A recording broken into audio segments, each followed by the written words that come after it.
Di kula terangno nggih cara madzhab Abu Hanifah banyu iku ora iso najis. Wis pokoke banyu ku nyucekno dadi ora iso napa najis. Tapi kalau dalam madzhab Syafi'i itu air yang tidak sampai 2 kolah. 2 kolah niku ukuran 1/4 itu sekira-kira 1 meter persegi. Berarti kiri kanan atas bawah niku napa? 1 meter. Niku pun 2 napa? Kolah. Niku nak cara Imam Syafi'i jika air sebelum 2 kolah itu kena najis sedikit rubah atau tidak rubah najis, nggih. Tapi kalau terlalu banyak meskipun kena macam-macam tidak napa? Tidak najis. Terus ila mata ghayyara kecuali yang rubah. Di misalnya ada limbah, ada kubangan besar gitu yang beribu-ribu liter tapi kok warnanya sudah warna coklat. Ya kayak tinja macam-macam itu dihukumin apa? Najis. Tapi wis macam-macam malah mazhab dalam air. Tapi saya pastikan itu mazhab ulama. Saya pastikan itu mazhab ulama. Kalau teks hadisnya begini nih. Monggo nak jenengan ape latihan ijtihad. Engko menyesatkan ya ora apa-apa, sementing ini latihan ya. Jadi di Madinah, ini hadis di Musnad Ahmad. Di Madinah itu ada sumur, bukan sungai loh. Saya ulang lagi sumur, bukan sungai. Kalau sungai itu konotasinya kan luas, panjang, mengalir. Ini sumur, bener-bener apa? Sumur. Sumur, ya gedene sumur enggak sepiro. Nabi itu wudu di situ, terus diingatkan ya Rasulullah, itu sumur dulu zaman sebelum engkau datang, sebelum ada Islam di sini, dipakai pembuangan jifah, batang anjing, dan nyuwun sewu kotoran orang haid. Ya kotoran orang haid. Terus saat itu Nabi ngendikan alma tahurun la yunajjisuhu syai'un. Kata Nabi, yang namanya air itu menyucikan. Tidak pernah bisa kena najisnya. Alma tahurun la yunajjisuhu syai'un. Terus Nabi wudu. Ya sudah begitu. Ya sudah begitu sampai rasa bojiro-jiro no. Alhamdulillah hadisnya ngono. Ya kan ya, paham kan ya? Mana nak sampean ditangkleti. Kulon sering ditanya sama orang-orang Jakarta, Gus, saya ini punya air langganan PDAM, itu dikelola dari sungai ini. Padahal sungai ini mulai tinja sampai sapi tank macam-macam ya ke situ semua, Gus. Terus gak baunya karena kaporit. Itu gimana itu, Gus? Suci ndak itu? Terus saya tanya, lah kamu pakai ndak? Ya sudah pakai, tapi tetap tanya hukumnya. Itu kan seperti yang di Jakarta itu kan misalnya yang diolah itu kan sungai macam-macam tuh, gitu. Lah itu yang limbah keluarga ya kalau untuk nyuci piring nggak apa-apa. Sapi tank macam-macam kan ke situ juga. Ya kan ya, cara kok istihad ya.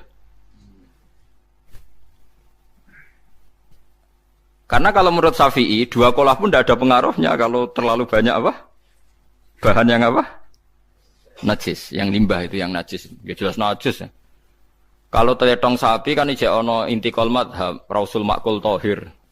Kotoran hewan suci itu suci. Masih banyak madhab yang mengatakan bahwa kotoran barang suci itu suci, masih bisa intikal. Kalau kotoran manusia itu lebih kriminal, nggak ada madhabnya itu. Jadi kotoran wedhus iku ono ulama sing darani suci, tapi nek kotoran ruhin gak ono. Nah, itu kan repot. Makanya kata sebagian ahli hadis, sebaiknya hadis itu tidak usah diistihati, pokoknya Nabi ngendikan begitu gitu. Ya sudah orang terus ya sudah begitu. Paham gitu. Terus seperti di sini misalnya yang di sini Gajah Wong itu kan atasannya sana mulai kali Code kan wong macam-macam. Mulai wong buang kotor air besar, air kecil kan lewat semua. Macam-macam. Makanya masalah air itu pokoknya sifatnya air itu ma'an tahura, sifatnya air itu mensucikan. Mensucikan itu 2 dalam mazhab Syafi'i itu. Air dan tanah. Ya, air dan tanah. Terus sama Abu Hanifah ditambah 1. Ini kalau sampean coba tidak apa-apa, api. Makanya kalau ada boto, coroknya apa Mus? Boto ya. Boto bangunan apa? Boto. Itu kan kebanyakan kan kadang kan tipak buahan pletong itu kan ya. Terus dipakai boto. Dicampur-campur diulet-ulet. Terus dadi napa? foto. Cara madzhab Syafi'i tetap najis, dipakai masjid tidak bisa karena sebagian bahannya dari apa? Najis. Cara madzhab Hanafi suci karena sudah dibakar. Karena api itu termasuk alat mensucikan. Alasannya Imam Abu Hanifah, orang yang fasik-fasik itu nanti disucikan pakai api neraka. Berarti api itu bagian dari alat mensucikan. Jadi misalnya Ruhin mau sholat dibakar, sholat suci itu. Karena api itu mensucikan. Buktinya orang-orang yang masuk neraka nanti sebelum masuk surga kalanya disucikan dengan api. Mana ada di neraka disucikan pakai air? Artinya kalau ada batu bata itu yang dipakai dari najis ya kemudian dibakar, itu berarti cara mazhab Hanafi suci. Alhamdulillah tuh. Jadi kita bikin masjid nyaman karena bahannya dianggap apa? Suci. Lewat apa? Lewat apa? Api tadi dia dibakar. Tapi yang ngeri ya. Nggih. Ben sampean ngerti mazhab gitu. Terus saya memang tak niati setiap saya ngaji entah 1 2 tak sisipkan hukum fikih karena fikih ini yang kita alami keseharian. Nggih, fikih ini yang kita alami napa? Keseharian. Makanya saya minta teks hadis tadi jangan rubah. Pokoknya ada sumur loh, tidak sungai. Sumur itu kan airnya tenang, tidak ngalir. Nyatanya Rasulullah sudah dilapuri. Ini batang-batang anjing dan bekas orang-orang haid, kotoran haid itu dibuang di situ ya Rasulullah. Terus Nabi menjawab, alma la yunajjis alma utahurun la yunajjisuhu syai'un. Terus orang-orang Syafi'iyah mentahmilkan dalam bahasa ijtihad itu dianggap itu mungkin sumurnya terlalu besar dan airnya terlalu apa? Banyak sehingga kotoran-kotoran itu tidak merubah warna. Tapi kata yang lain-lain masa yang bener aja gitu, masa banyu diam dimasuki kotoran gitu tidak nopo rubah. Nah itu ya itulah ijtihad. Ijtihad itu ya. Ijtihad itu guyonannya kan gitu. Pendapat saya benar mungkin salah, pendapat Anda salah mungkin apa? Benar. Karena ya sama-sama mirip-mirip itu untuk menganalisis itu. Yang jelas Allah mensifati air itu ma'an tahura, bahwa air itu punya sifat dasar mensucikan. Wah, nah cara kula niku asal tidak terlalu ketok najis ngoten niku. Kaya PDAM ngoten niku. Engger gak ambu taek terus gak ambu apa nek suci ngoten mawon. Tapi kan asal usulnya di sana najis gini. Asal usul bareng kok repot. Kula sering dibantai tiang-tiang sing terlalu napa was-was. Tapi jelas saya tahu sendiri. Sapi teng itu ngalir ke sungai gini-gini saya tahu sendiri. Tak jawab, saya juga tahu sendiri dari langit itu langsung air turun. Jadi artinya kalau dia melihat sisi najis ke sapi teng, melihat sisi dari gunung Merapi, dari langit kan langsung turun. Jadi kalau eling najis ya, tak eling suci ini kan saya gitu. Dia ngilingi yang sisi najisnya dari apa? Limbah apa? Keluarga. Wa anzalna minas sama ima antahuro. Air itu mensucikan.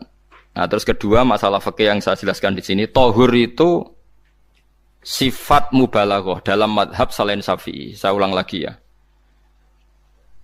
Kula warai lugat ya. Kalau orang biasa terima kasih disebut syakir, disebut apa? Syakir. Kalau terlalu banyak terima kasih disebut apa? Syakur. Kalau kadang memaafkan disebut ghafir, orang yang memaafkan. Kalau sering memaafkan disebut ghafur. Jadi dalam disiplin lughat, kalau wazan fa'ul itu berarti menunjukkan terulang-ulang. Paham nggih Pak? Apa? Terulang-ulang. Sehingga mazhab selain Syafi'i mengatakan air satu ciduk kan ya. Dipakai wudu, setelah itu mustakmalnya dipakai lagi boleh. Mustakmalnya dipakai lagi boleh. Alasannya fa'ul itu mubalaghah gitu loh. Jadi sesuatu yang terulang. Paham ya? Saya ulang lagi ya. Tahur itu kan wazannya fa'ulan. Tahuran berarti wazannya fa'ulan. Fa'ulan itu berarti ikut wazan mubalaghah. Kalau ghafir mengampuni, kalau ghafur sering mengampuni. Syakir terima kasih, kalau syakur sering terima kasih. Berarti kalau tahir suci, kalau tahur sering mensucikan. Nah, makanya selain Syafi'i mengatakan air asal suci mensucikan, dipakai berkali-kali tetap suci mensucikan. Artinya tidak ada mustakmal, ya, tidak ada apa? Tapi kalau dalam mazhab kita kan sekali bekas wudu mustakmal, bekas junub mustakmal karena sudah pernah dipakai sesuci. Nah itu mazhab kita. Madzhab Syafi'i. Sampeyan anut di pokoke kula cerita. Kula cerita sama nak kedesek nggih nganggo sing gampang mawon. Dadi gampang kan. Ya masuk akal karena memang wazan faulan itu untuk tadi untuk litakrir tadi untuk mengulang kayak ghafir nyepuro ghafurun sering nyepuro. Paham ya? Makanya orang itu kalau zalim itu ya zalim, kalau zalum banget zalime. Makanya disebut Quran wa kanal insanu zaluman jahula. Zalim itu zalim biasa, zaluman banget zalime. Jahil itu goblok biasa, jahulan banget gobloke. Berarti kalau tohuron banget nyuciin berarti diulang-ulang. Makanya mazhab lain mengatakan air itu tidak ada mustamal. Dan saya kadang ya intikal mazhab begitu. Nah intikal gimana? Coba kalau di hotel itu mustamal. Hotel itu kan kotaannya cilik tuh kan. Tahu nggak hotel mari ruhen. Kotaannya cilik. Terus kalau kita misalnya junub atau apa pakai ciduk itu kan tetap nyiprat tuh mus. Nyiprat kena banyu di kotak yang cilik. Jadi kalau gak intikal mazhab pusing kan kita. Iya kan? Terus kemudian intikal lah suci mas.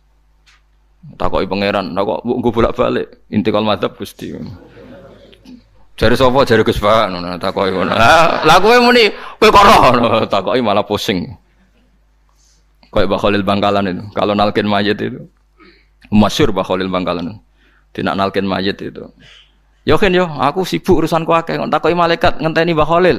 Tinggal mire. Sing ngono tok. Nalkin meneh. Ya dia, soalnya nak takoki malaikat marbuka manabiuka ngenteni ketuane. Maksudnya ngenteni dekne. Ya sudah ditinggalin.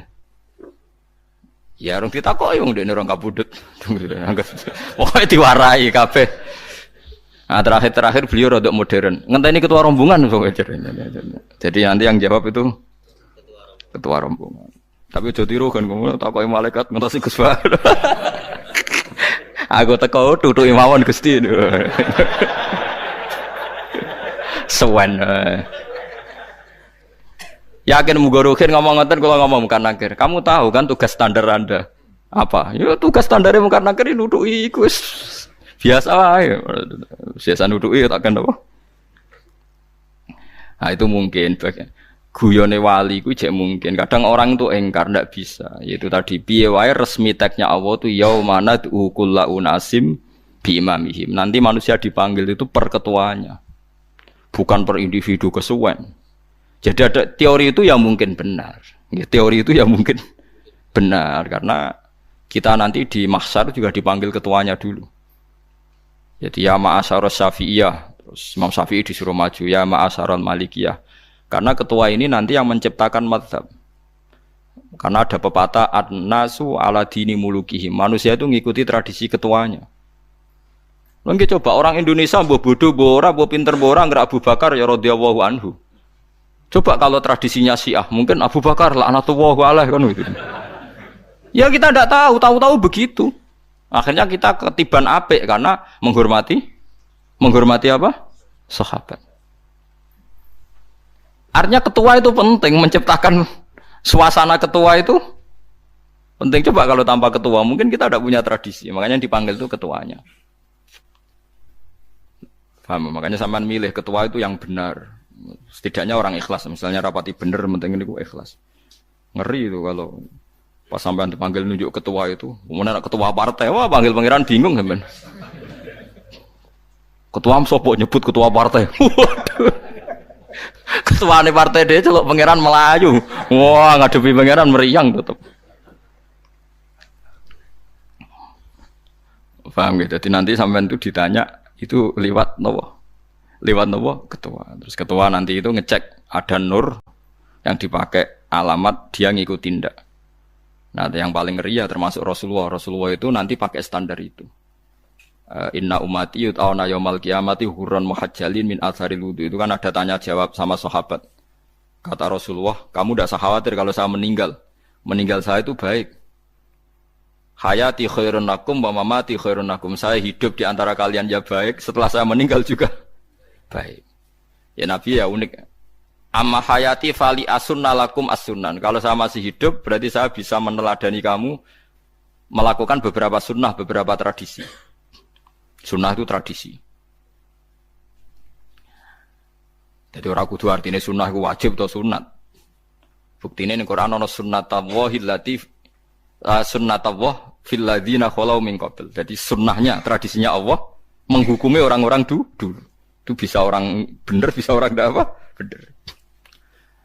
Kata Nabi, kalau saya masih hidup, fali asunna lakum asunan, saya bisa mentradisikan kamu beberapa sunnah, bisa wajib, bisa sunat. Wa amma wafati ya khairun lakum. Kalau saya sudah meninggal nanti juga bagus. Mergo aku nak SK pundhut jare Nabi, aku jejer pangeran.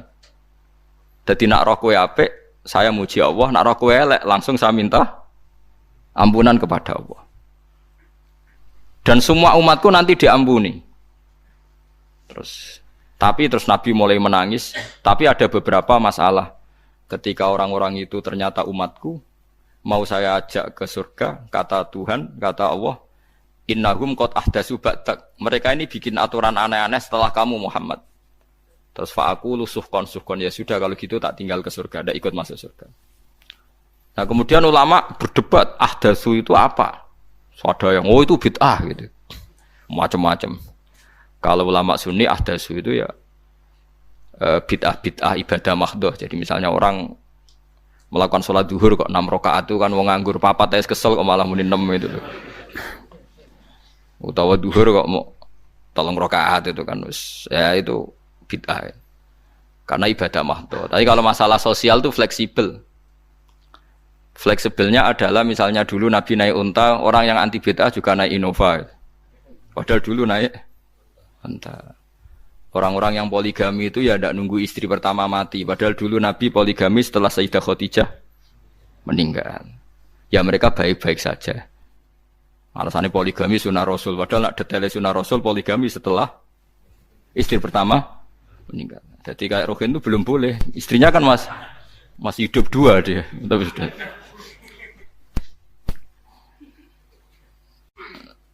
Nah, bahwa artinya kalau sampean memaksakan gitu, sampean kalau nggak percaya saya bacakan ayat. Wal khailah wal bighola wal hamira litarkabuha wazina. Kamu bisa naik kuda, naik unta, naik himar. Setelah kamu naik dan kamu tenang di atas punggungnya, litastawu ala zuhuri, summa tazkuru ni'mata rabbikum idza stawaitum alaihi wa taqulu subhanalladzi sakhkhara lana hadza ma kunna lahu mukrinin.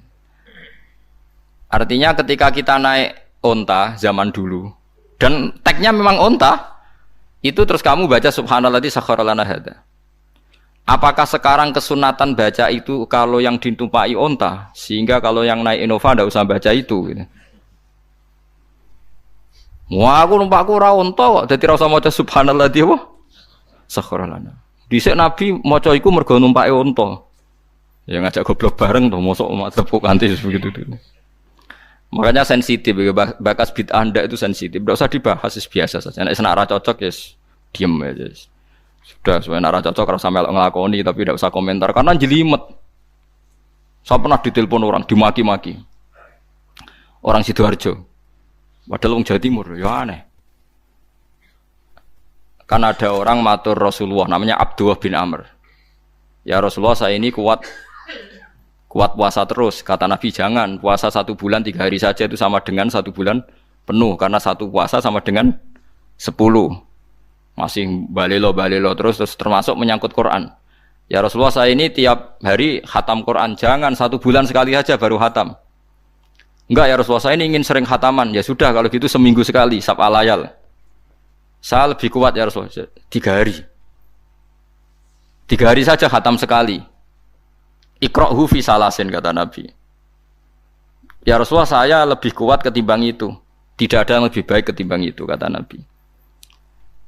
Kemudian orang itu anti semaan, karena semaan itu kan 1 hari khatam. Faham ya? Maksudnya hadis tadi yang di Bukhari dipakai dalil anti apa? Semaan, karena semaan itu 1 hari apa? Khatam. Lewat telepon, pertama lewat santri saya, terus lama-lama lewat telepon. Terus saya tanya, kamu bacanya hadis kira-kira sama saya banyak mana? Kayaknya banyak jenengan. Terus saya tanya, betul Nabi menyuruh khatam tiap 3 hari? Ya. Betul Nabi nyuruh khatam tiap 1 bulan? Ya. Ya sudah, lakukan saja. Anda sering enggak khataman tiap 3 hari? Tidak pernah, setahun aja tidak mesti. Lah iya kalau Nabi melarang baca Quran tiap hari kamu setuju, tapi Nabi nyuruh tiap hari khatam kamu tidak setuju. Enggak apa-apa, kamu anti semaan enggak apa-apa, tapi lakukan perintah Nabi tiap 3 hari khatam. Menang deh. Jadi lah itu maksud saya. Anda tidak apa-apa milah-milah bid'ah sesuai versi Anda, pemahaman Anda, tapi yang fair. Kalau Anda anti semaan ya harus tiap 3 hari khatam karena dawuh Nabi iqra'hu fi kulli salasin. Enggak juga kan mereka juga orang yang enggak jarang baca. Jarang baca apa? Lah itu enggak fairnya di situ. Makanya nggih biasa mawon. Cuman semaan apal Quran wis semaan. Nah apal Quran ya wiridan, malah lucu to apal Quran kok semaan.